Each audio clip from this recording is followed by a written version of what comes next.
اس خدشے کے باوجود کہ عراقی اور کردش افواج کے موصل پر قابض داعش کے جنگجوؤں پر حملے کے لیے مقامی قصبوں اور دیہاتوں سے پیش قدمی کی صورت میں یہاں کے شہریوں کی بڑی تعداد کو اپنا گھر بار چھوڑنا یا پھر تشدد کا سامنا بھی کرنا پڑ سکتا ہے، اس کیمپ میں موجود پناہ گزین چاہتے ہیں کہ یہ جنگ جلد شروع ہو جائے۔ ہم موصل میں رہنے والوں سے سنتے ہیں کہ وہ کسی بھی قیمت پر داعش کے جنگجوؤں کا خاتمہ چاہتے ہیں۔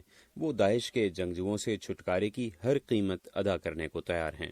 داعش کے جنگجوؤں نے موصل میں اس پناہ گزین کیمپ کے 30,000 لوگوں میں سے اکثریت کو کئی مرتبہ بے گھر ہونے پر مجبور کیا اور شدید تشدد کے باعث یہ لوگ کیمپ میں ذہنی اور جسمانی ابتری سے متاثر حالت میں پہنچتے ہیں۔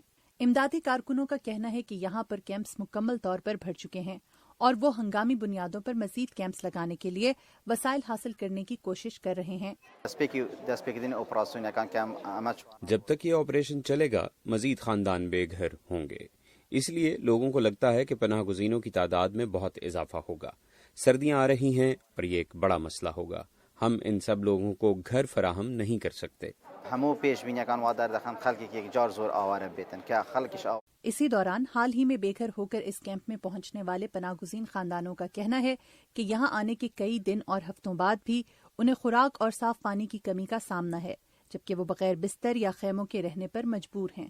یہ خاندان بتاتے ہیں کہ پناہ گزین کیمپ تک کے سفر میں انہیں بارودی سرنگوں سمیت دیگر کئی مصائب کا بھی سامنا کرنا پڑا، اور اب جبکہ وہ جنگ کے علاقے سے محض 50 کلومیٹر کے فاصلے پر ہیں، ان کے پاس جانے کے لیے کوئی دوسرا ٹھکانہ نہیں۔